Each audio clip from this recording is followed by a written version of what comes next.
प्यारे विद्यार्थियों, कैसे हो? क्या हाल चाल है आपके? पढ़ाई चल रही है ना? तो आप सब घर में रहिए, सुरक्षित रहिए और इस कोरोना काल में अपने आप को बचाते हुए घर पर स्वाध्याय कीजिए। घर से ऑनलाइन एजुकेशन हम आपके लिए लेके आए हैं हमारे अपने यूट्यूब चैनल सैर हैप्पीनेस संस्कृत एजुकेशन पर। हम आपके लिए सदैव तैयार हैं। आपसे एक ही निवेदन है कि हमारे अपने यूट्यूब चैनल सैर हैप्पीनेस संस्कृत एजुकेशन को ज़्यादा से ज़्यादा बच्चों तक पहुंचाइए, ताकि इस कोरोना काल में हमारे अपने सभी पढ़ सके और शिक्षा से यानी विद्यालय शिक्षा से और एजुकेशन से वो हमेशा जुड़े रहे। इसलिए हम हमेशा आपके लिए नया टॉपिक, नया सब्जेक्ट लेके आते हैं और ये एक ऐसा प्लेटफॉर्म है, यहाँ पर आपको सभी विषयों से रिलेटेड महत्वपूर्ण टॉपिक की जानकारी के लिए वीडियो अपलोड किए गए हैं। आज हम आपको उन्हीं से संबंधित एक महत्वपूर्ण टॉपिक लेते हैं, संस्कृत विषय का। लोग कहते हैं संस्कृत कठिन विषय है, लेकिन प्यारे विद्यार्थियों, जब आप समझेंगे संस्कृत को समझने की जरूरत होती है। सभी भाषाओं की जननी है, तो जब हम हिंदी पढ़ सकते हैं, अंग्रेजी पढ़ सकते हैं, तो संस्कृत क्यों नहीं पढ़ सकते हैं? यानी जिस भाषा से दूसरी भाषाओं की उत्पत्ति हुई है उसको तो आराम से सीख सकते हैं। जिस प्रकार घर के अंदर सबसे स्नेह हमें किससे होता है? माता जी से। तो सभी भाषाओं की जननी संस्कृत है, तो संस्कृत से तो ज़्यादा लगाव होना चाहिए। तो उसी कड़ी में आज मैं आपके लिए टॉपिक लेके आया हूँ, संस्कृत में विभक्ति का प्रयोग कैसे करें। विभक्तियाँ क्या होती है? जब हम कारक चिन्हों के साथ में, कारक के साथ में चिन्ह लगाते हैं, जो शब्द जैसे राम ने रावण को मारा, राम ने रावण को मारा, राम करता है तो ने, जो ने शब्द आया है राम ने, तो इसके लिए हम क्या लगाएंगे? प्रथमा विभक्ति लगाएंगे। रावण को तो कर्म को आता है, तो उसमें द्वितीय विभक्ति लगाएंगे। तो मैं आपको बताना चाहता हूँ, संस्कृत में 7 विभक्तियाँ होती है और वैसे हिंदी में आपको 8 कारक पढ़ाए गए हैं, लेकिन संस्कृत में 6 कारक होते हैं। कर्ता, कर्म, करण, संप्रदान, अपादान और अधिकरण। तो संबंध कारक और संबोधन कारक है, जो दोनों आपके कर्ता के साथ सम्मिलित होते हैं, क्योंकि कर्ता का ही संबंध बताया जाता है और संबोधित भी कर्ता को ही किया जाता है। इसीलिए इन दोनों कारकों को कर्ता कारक के साथ जोड़ा गया है। अब मैं आपको बताना चाहता हूँ, जैसे कौन से शब्द में किस प्रकार से हम विभक्ति का प्रयोग करें। सबसे पहले ले रहे हैं आपके लिए प्रथमा विभक्ति। प्रथमा विभक्ति जैसे राम पत्र लिखता, देखो राम पत्र लिखता है। अब इस वाक्य को देखो, काम को करने वाला कर्ता कारक कौन है? राम। यानी जब वाक्य, आप भी लिख लीजिए, प्रथमा विभक्ति में कर्ता कारक और कृतवाच्य, जो वाच्य क्या होते हैं? कृतवाच्य, कर्मवाच्य और भाववाच्य। इनसे रिलेटेड भी बहुत महत्वपूर्ण वीडियो वाच्य के संबंध में हमने हमारे अपने यूट्यूब चैनल सैर हैप्पीनेस संस्कृत एजुकेशन पर अपलोड किया है। आप भी विजिट कीजिए और वाच्य में भी आप जानकारी प्राप्त कर सकते हैं। तो यदि वाक्य में कर्ता हो, कृतवाच्य में कर्ता हो, कर्मवाच्य में, वाक्यों के अंदर कृतवाच्य और कर्मवाच्य दोनों वाक्यों में जो कर्ता होगा वो उसके साथ हमेशा प्रथमा विभक्ति लगेगी। लिंग वचन, ध्यान रखना, ऐसे शब्द जिनसे लिंग वचन परिमाण की और अर्थ का पता लगता है वह हम प्रथमा विभक्ति का प्रयोग करेंगे। और इत्ती शब्द, कोई भी इत्ती शब्द आएगा किसी भी वाक्य में, तो उसके साथ हमेशा प्रथमा विभक्ति का। और वाक्य को संबोधित, हे राम, हरे श्याम, अरे संबोधन वाला हो ना, ऐसा संबोधन वाक्य ऐसे इस प्रकार यदि संबोधित किया जाता है तो उसमें भी हम हमेशा प्रथमा विभक्ति का प्रयोग करें। जैसे राम पत्र लिखता है, तो रामः क्या है? राम अकारांत पुल्लिंग है, तो एक वचन है रामः। अब पत्रम यानी पत्र को, तो द्वितीय जाएगा एक वचन। लिखती, क्यों लिखती क्यों आया? कि क्या है ये? लट लकार। क्या है ये? लट लकार।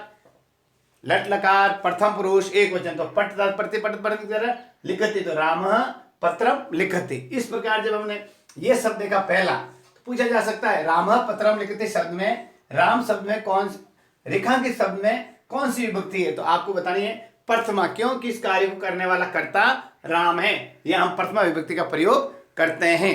आपके समझ में आ गया होगा। अब आराम से इन वाक्यों को भी लिखते रहिए और मैं आपको आराम से इनमें अध्ययन आपको करवा रहा हूं, ठीक है ना?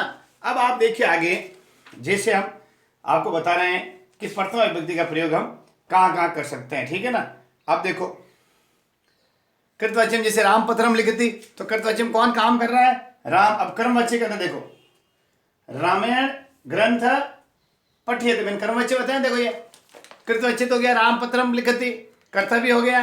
अब ये देखो रामायण ग्रंथम पठ्यते, देखना आप, रामायण ग्रंथम पठ्यते, राम के द्वारा ग्रंथ पढ़ा जाता है। अब देखो रामायण तो राम रामो रामावता रामम रामो रामादित्य रामायण रामाभ्याम रामे भी है, तो इसमें देखो ये आया ना समझ में, तो क्या हो गया देखो, जब कर्ता होगा उसमें क्या होगी? तृतीय विभक्ति होगी। लेकिन जो कर्म वाच्य के अंदर जो कर्म होगा ये ग्रंथम, देखो यहाँ पे। अब ऐसे पूछा जा सकता है रामायण ग्रंथम पठ्यते, ध्यान देखो आप, रामायण ग्रंथम पठ्यते। अब ग्रंथ, रामायण ग्रंथ लिखो, देखो रामायण ग्रंथ पठ्यते, तो ग्रंथ शब्द में कौन सी विभक्ति आएगी? कर्मवाच्य है। जब उसमें कर्मवाच्य के अंदर जो कर्म होता है उसमें द्वितीय विभक्ति होती है, तो ग्रंथ राम की तरह यहाँ ग्रंथ में प्रथमा विभक्ति आई है, ठीक है ना। अब मैं आपको आगे बताना चाहता हूं, इससे संबंधित भी आपके लिए बहुत ही महत्वपूर्ण है। जैसे देखो, हे बालका यूयम कुत्र गच्छत, देखा देखो आप, हे बालका, हे बालका यूयम कुत्र गच्छते। अब देखो, हे बालका यूयम कुत्र गच्छत, अब देखो गच्छत, हे बालका, राम रामो रामा पढ़ना, तो हे राम, हे रामो, हे रामा, तो यहाँ पे संबोधन में आया है, बहुवचन संबोधन। तो ये क्यों आया है? क्योंकि जब हम इस बालका के साथ में इस प्रकार ऐसा ये संबोधन युक्ति है, चिन्ह है ना, ये संबोधन विस्मय बोधक बोलते हैं इसको संबोधन, तो इसके साथ में संबोधन के लिए भी हम प्रथमा विभक्ति का प्रयोग करते हैं। ये आपको मैंने प्रथमा विभक्ति से संबंधित महत्वपूर्ण जानकारी दी। अब आपके लिए लेते हैं द्वितीय विभक्ति, कर्म को, यानी जिस विभक्ति में कर्ता के द्वारा किसी काम को किया जाता है, कर्म से संबंधित कोई हो, तो उस शब्द में हमेशा द्वितीय विभक्ति का प्रयोग होता है। ये ध्यान रखना आप, द्वितीय विभक्ति का प्रयोग कहाँ होता है? किसी भी कर्ता के द्वारा जो कार्य किया जाता है उस कार्य में जब कर्म होता है उस कर्म को हम द्वितीय में लेते। जैसे देखो, अब मैं बता, देखो देखो श्यामः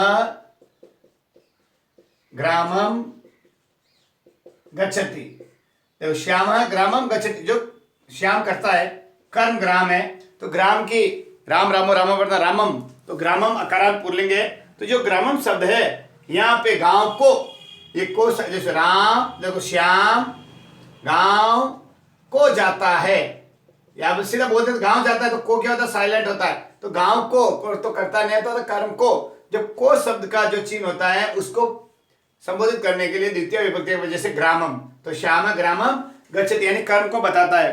अब महत्वपूर्ण बात, यदि वाक्य में सुनो, यदि वाक्य में क्या होता है? अभीत, ये शब्द याद रखना पड़ेगा आपको, अभीत, परीत, समया, निक्षा, विना, धिक, हा, प्रति, यावत और द्विकर्मक धातुएं दुह, याच, पच, रुद, ची, नी, है, ये शब्द यदि आपके आ जाए धातु रूप में तो आपको बेझिझक द्वितीय विभक्ति का प्रयोग करना है। इससे महत्वपूर्ण जानकारी एक बात और, विद्यार्थियों आप सबको शब्द रूप और धातु रूप अच्छी तरह से याद होंगे, तभी आप उचित विभक्ति का प्रयोग कर सकेंगे। अब मैं आपको बताना चाहता हूं, जैसे देखो, अब एक शब्द ले लेता हूं, आपको आपके लिए भी काम आएगा। जैसे देखो,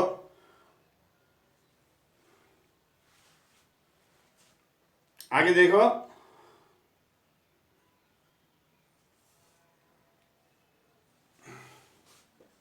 देखो छात्रा खाली जगह प्रति, देखना आप इस वाक्य को देखो, छात्रा खाली जगह रिक्त स्थान है, प्रति गच्छन्ति, छात्रा प्रति गच्छन्ति। अब क्या आएगा देखना,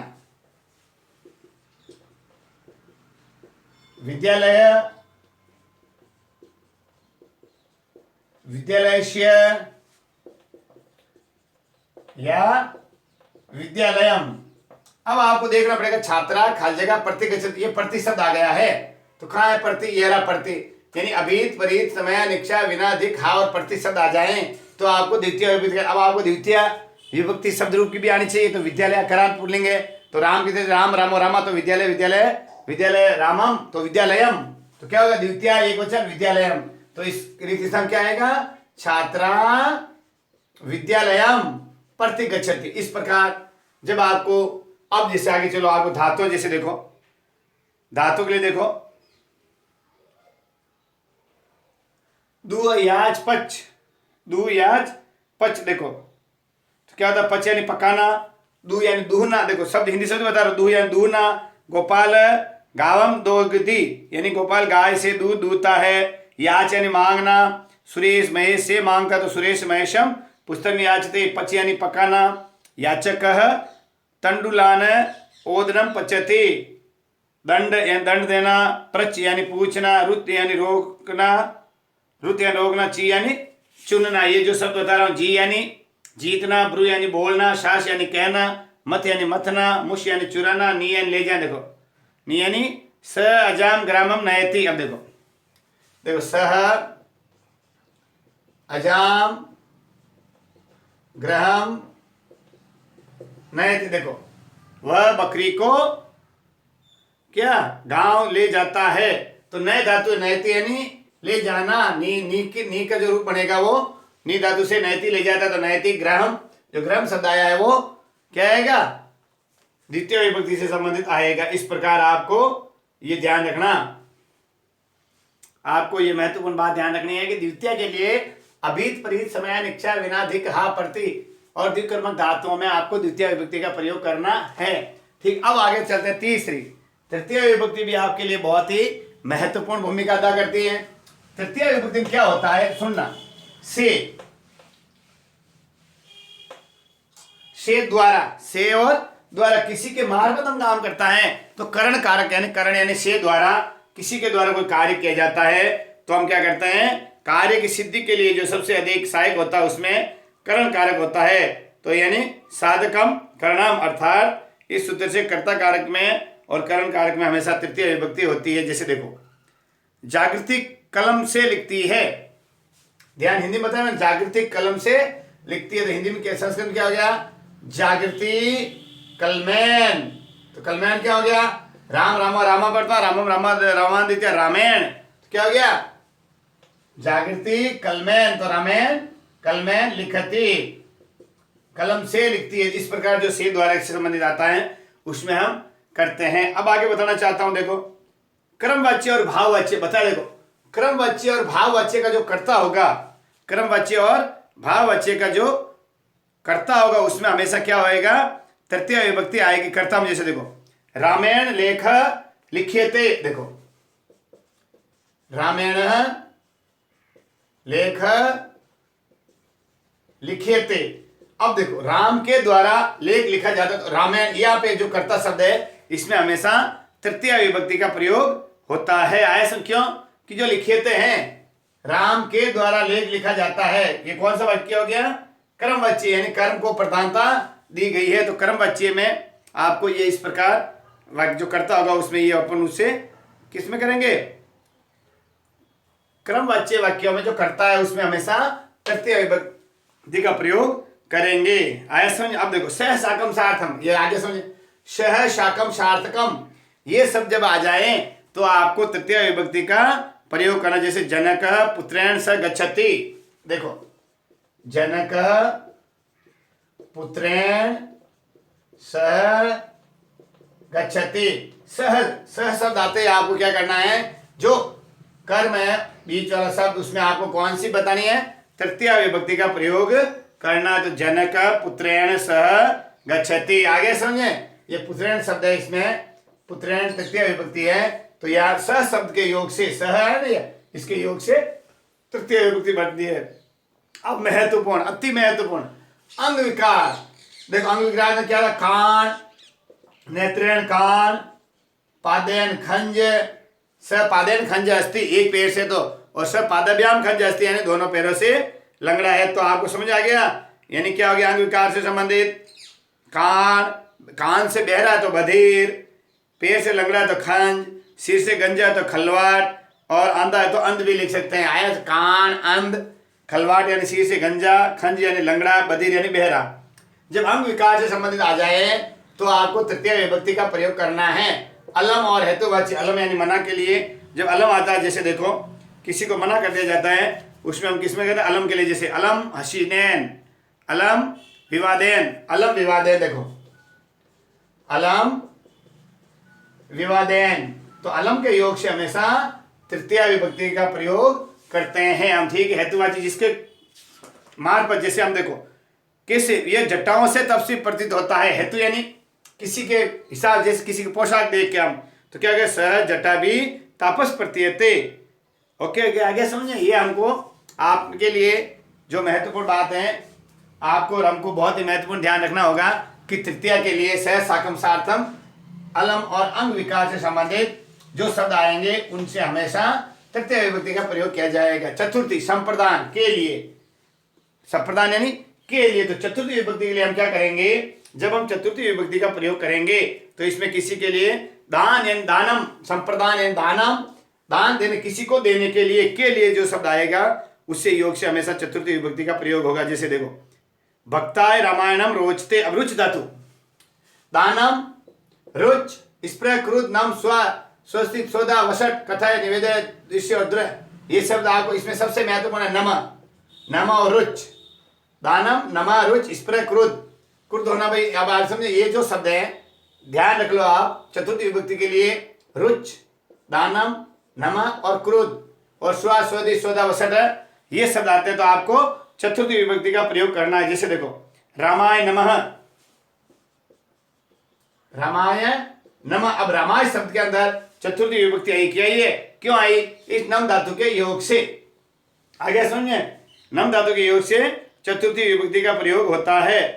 अब देखो बालकाय मोदका रोचन्ते, बालकाय मोदका रोचन्ते। अब ऐसे परीक्षा में शब्द आ जाए कि रेखांकित शब्द में कौन सी विभक्ति है, तो बालकाय, यदि आपको शब्द भी याद नहीं होते लेकिन पीछे देखो धातु रुच धातु है, कौन सी है? रुच यानी अच्छा लगना, स्वादिष्ट लगना, ऐसा जो रुच धातु के योग से हमेशा चतुर्थी विभक्ति का प्रयोग होता है। तो बालकाय मोदका रोचन्ते यानी बालकाय शब्द में चतुर्थी विभक्ति है।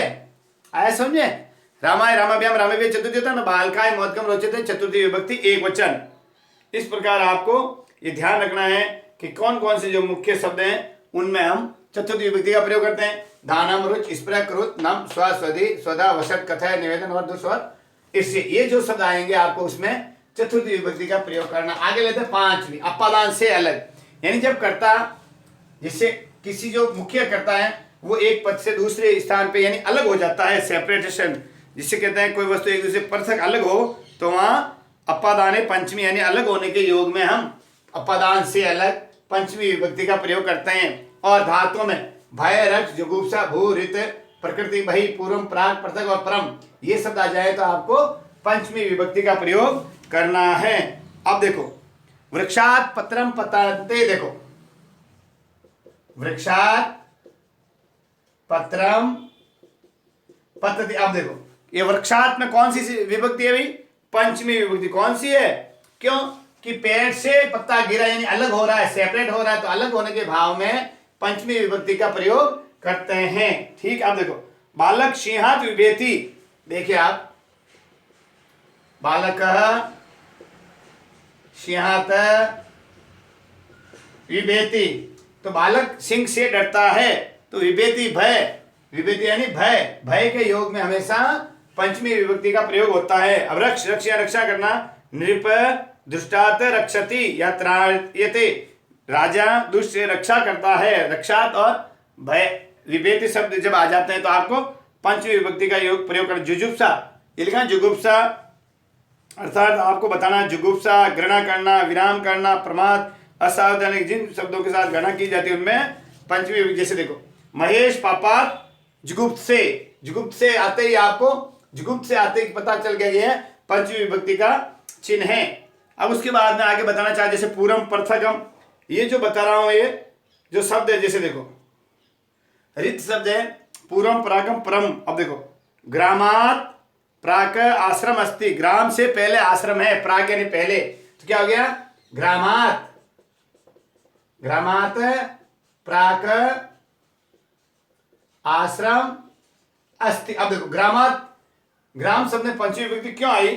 तो ग्रामात प्राक आश्रम अस्ति, यानी ग्रामात प्राक आश्रम अस्ति। तो प्राक शब्द के योग से हमेशा जब बनाया जाएगा तो पंचमी विभक्ति का प्रयोग होगा। तो बता दिया मैंने आपको, पृथक, परम, वही, पूर्वम, प्राक, अन्य, अनंतरम, प्रकृति और हित, ये शब्द आ जाए तो पंचमी विभक्ति करना। अब षष्ठी, षष्ठी शेषे यानी जो संबंध कारक है काके की, वह राम का भाई है, वह सीता का साथी है, वह सीता की सहेली है, संबंध बताते हैं तो क्या होता है? षष्ठी विभक्ति का प्रयोग करते हैं। रामस्य भ्राता, राम का भाई, आया समझे? इस प्रकार जैसे अल्पस्य है तो बहु हाथों में इच्छन्ति, इस प्रकार जो मैंने आपको बताया है षष्ठी विभक्ति के लिए क्या करें। जैसे देखो, रमेश संस्कृतस्य पुस्तकम पठति, रमेश देखो लिखे अभी, रमेश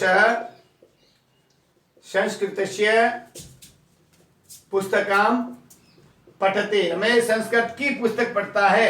पुस्तक में भी कौन सी है? संस्कृत की। तो क का की जो संबंध बताया है वो संस्कृत से शब्द में षष्ठी विभक्ति का प्रयोग हुआ है। अब आगे अध, ऊपरी, पूर्व, समीप, अंत, तुल्य, मध्य, दिशावाची, जो भी दिशावाची शब्द है, उत्तर, दक्षिण, पूर्व, पश्चिम, और ये जो अध, ऊपरी, पूर्व, समीपम, इन शब्दों के योग से हमेशा षष्ठी विभक्ति का प्रयोग होता है।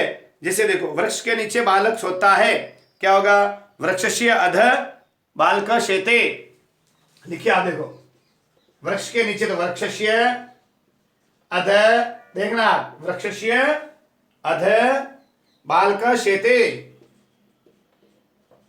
बालक शेते। अब देखो अध शब्द आया, इस अध के योग से वृक्ष में षष्ठी विभक्ति हुई है, वृक्षस्य शेते, वृक्षस्य अध बालक शेते। तो अध शब्द के योग से हमेशा षष्ठी विभक्ति, अध, ऊपरी, पूर्व, समीपम, अंत, तुल्य, मध्य और दिशावाचक। दिशावाची शब्द में मैं आपको बताना चाहता हूं, जैसे कोई दिशा बता दे आपको, उत्तर, दक्षिण, पूर्व, पश्चिम, उनमें हमेशा हम आपको क्या करें?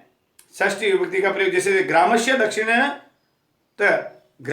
दक्षिणतः देवालय अस्ति, गांव के दक्षिण में या गांव के दक्षिण की ओर देवालय है, ऐसा समझे? इस प्रकार जो दिशावाची शब्द है उसमें भी हम षष्ठी विभक्ति का प्रयोग करते हैं। अब बताना चाहता हूं अव्यय शब्द होने पे, जैसे जलस्य बिंदु, जल की बूंद, रात्रो पूर्वम, रात्र के पूर्व। अब देखो, बधिर के वध के लिए, बधिर के वध के लिए, तो क्या यह बधिरस्य नाट्यतु क्रय देते वा, यानी हिंसा, जसु, नी, उपसर्ग शब्द, हनुकृत, नट, पिस धातुओं में भी कर्म में षष्ठी विभक्ति होती है, ऐसा समझे? अब जो कृत कर्मणों कृति यानी कृदंत, अर्थात जिसके अंत में कृत प्रत्यय, प्रत्यय क्या होते हैं, प्रत्यय कितने प्रकार के होते हैं, कृदंत प्रत्यय क्या है, ऐसा समझे? और तद्दित प्रत्यय क्या है, इनसे रिलेटेड भी बहुत महत्वपूर्ण वीडियो हमने हमारे अपने यूट्यूब चैनल शहर अपने संस्कृत एजुकेशन पे अपलोड किए, आप देखिए और आगे भेजिए। अब चलते हैं आपके लिए सप्तमी विभक्ति। सप्तमी अधिकरण में, पे, पर, में, पे, पर, यानी एक, जैसे देखो पेड़ पर चिड़िया बैठी है, तो एक का दूसरे के साथ क्या है? पर शब्द आ गया है, तो पर जो चिन्ह है उसमें हम क्या करते हैं? सप्तमी विभक्ति का प्रयोग करते हैं। अर्थात क्रिया की सिद्धि में जो आधार होता है, उस आधार को पूरा करने के लिए जो अधिकरण की संज्ञा होगी उसमें सप्तमी अधिकरण अर्थात इस सूत्र से सप्तमी विभक्ति का प्रयोग करते हैं। जैसे देखो, राजा सिंहासन पर बैठता है, तो क्या हो जाएगा? राजा सिंहासन पर बैठता है, नृप राजा सिंहासने, रामे रामयो रामेशु शब्द दो, तो क्या जाएगा? सिंहासने बैठता है, तिष्ठति, राजा सिंहासन पर बैठता है, तो बैठने के योग में पर, मैं पे पर आते ही आपको सप्तमी विभक्ति का प्रयोग करना है। अब आगे देखो, स्नेह, स्नेह, युक्त, तत्पर, युद्ध धातु, व्यग्र, निपुण और दक्ष, इन शब्दों का जो भावार्थ बताता है उसमें हम सप्तमी विभक्ति का प्रयोग करते हैं। जैसे देखो, पिता पुत्रे स्नेहति, पिता पुत्रे, तो पुत्र शब्द भी राम की तरह चलता, आकार बोलेंगे तो पिता पुत्रे स्नेहति। आप भी लिखे देखो, पिता पुत्रे स्नेहति, तो स्नेह, स्नेह यानी स्नेह शब्द के योग से हमेशा सप्तमी विभक्ति का प्रयोग होता है। ऐसे आप देखो, संलग्न में बता रहा हूं, जब चतुर्थी विभक्ति होती है लेकिन उसके संलग्न चतुर्थ के साथ में सप्तमी का, जैसे देखो, बलदेव स्व कार्य संलग्नम अस्ति, बलदेव अपने कार्य में लग्न है, जयदेव संस्कृते चतुर अस्ति, जयदेव संस्कृत में चतुर है, जयदेव संस्कृते संस्कृत में चतुर है, तो उसके हिसाब से। अब एकांतर क्रिया अर्थात पूर्वकालिक क्रिया, जब एक क्रिया के बाद दूसरी क्रिया आती है तो पूर्व क्रिया और कर्ता में सप्तमी विभक्ति। जैसे देखो, रामे वनम गते, राम वन में जाने पर दशरथ प्राणात अचेत, यानी राम के वन में जाने के पश्चात, राम के वन में जाने पर दशरथ ने प्राण त्यागे। तो रामे और गते वनम, रामे वनम गते, इस प्रकार जो बताना। देखो, साधु साधु, साधु साधु यानी साधु और असाधु शब्दों में सप्तमी विभक्ति का प्रयोग होता है। जैसे कृष्ण मातृ साधु, कृष्ण माता के प्रति अच्छा है। साधु और असाधु यानी अच्छा और बुरा शब्द कि विषय या के बारे में समझ। जो शाम को पढ़ता है तो स साय काले पटते, युज धातु के। जैसे देखो, स धर्माधिकारी नियुक्तो अस्ति, अतः युज यानी नियुक्त करने के लिए संबंध में वह धर्माधिकार में लगाया गया है, और त्रैलोक्य का भी राज्य उसके लिए उचित हो। त्रैलोक्य अपि प्रभुत्व तस्मिन् युज्यते, युज्यते शब्द से सप्तमी विभक्ति बनती है। अब उपसर्ग से रात धातु के साथ में जब प्रति अपराध होता है तो सप्तमी विभक्ति या षष्ठी कर लेते हैं। तो सप्तमी, जैसे देखो, सा पूजा योग्य अपराधा, फेंकने के झपटने के योग में भी अब जैसे मुच या अश धातु में सप्तमी विभक्ति। जैसे देखो, मृगेशु बाणान मुंचती, मृगों पर बाण छोड़ना है, बाण छोड़ता है, तो छोड़ने के योग में कौन सा, मुच, मुच यानी छोड़ना, तो इसमें मुच योग से सप्तमी विभक्ति बनती है। ऐसा तत्पर व्याघ्र कुशाल के जो शब्द है इनमें शब्द जैसे देखो, ते समाज सेव्या तत्परा संति, ते समाज सेवायाम तत्पर, देखो, ते समाज सेवायाम तत्परा संति, तो तत्पर के योग से ये ते जो शब्द उसमें सप्तमी विभक्ति आया है। आया इस प्रकार, जैसे देखो, जनः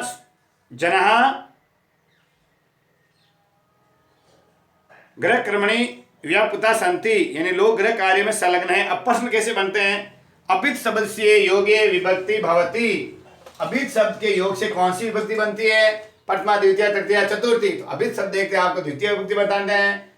अंग विकारायण योगे का विभक्ति भवति, अंग विकार के योग से तृतीय विभक्ति बनती है। शह शाकम के योग से कौन सी विभक्ति बनती है, आपको पता है, तृतीय विभक्ति। रुच धातु के योग से चतुर्थी। भय और रक्षणार्थ यानी विभेति और रक्षणार्थ के योग से पंचमी। संबंध में अधेय तुल्य मध्य दिशावाची ऊपरी में षष्ठी। स्नेह युज व्यग्र निपुण दक्ष में सप्तमी। तो प्यारे विद्यार्थियों, हमने आज आपके लिए बहुत ही महत्वपूर्ण टॉपिक संस्कृत में विभक्ति का प्रयोग कैसे करें, ये आपके विद्यालय शिक्षा के साथ साथ हर तरह की जो प्रतियोगी परीक्षाएं हैं उनमें भी बहुत ही महत्वपूर्ण है। तो केवल आपको ये शब्द याद रखने हैं। जैसे कर्तवाच्य में कर्मवाच्य और कर्ता का प्रयोग होता है। कर्म में कर्म से संबंधित अभित परित समय निक्षा विना दिख हा प्रति और द्विकर्मक धातुओं में। तृतीय में जो कर्मवाच्य भाववाच्य होते हैं वाक्य, उनका कर्ता, कर्मवाच्य भाववाच्य का कर्ता जो होगा वो तृतीय विभक्ति में आएगा, ऐसा समझे। और स साकम सार्थम अंग विकार अलम हेतुवाच्य में तृतीय। दानम रुच स्प्रा नम स्वदि स्वधा कथय निवेदन दुष्ट ध्रुव में चतुर्थी। अपादान भय रक्ष यानी विभेति रक्षति। जुजुप्सा बहि पूर्वम प्राग पृथकम, इन शब्दों के योग से पंचमी विभक्ति बनती है। संबंध में संबंध बताने से संबंधित अध ऊपरी समीप अंत तुल्य मध्य दिशावाच्य में षष्ठी। सनय युक्त तत्पर युज धातु व्यग्र दक्ष निमोन शब्दों के साथ में सप्तमी। तो हमने पूरी कोशिश की है कि एक ही चैप्टर में आपको पूरी विभक्तियों से संबंधित जानकारी दी है। तो आपको शब्द रूप और धातु रूप अच्छी तरह से आने चाहिए। शब्द रूप क्या होते हैं, धातु रूप क्या होते हैं, आत्मनेपदी धातु क्या है, प्रश्ननेपदी धातु क्या है, इनसे रिलेटेड वीडियोस भी हमने हमारे अपने यूट्यूब चैनल सैर अपने संस्कृत एजुकेशन पर अपलोड किए। आप देखिए और आगे से आगे विद्यार्थियों के पास पहुँचाइए, पढ़ते रहिए और घर में कोविड काल के अंदर अपने आप को सुरक्षित रखिए। परीक्षाएं जरूर होगी, सरकार ने भी फैसला किया है कि आपको पढ़ना है तो परीक्षा देने के लिए आपको पहले तैयारी करनी होगी। तो आइए हमारे अपने YouTube चैनल सैर अपने संस्कृत एजुकेशन पर पढ़िए और आगे बढ़िए। नमस्कार।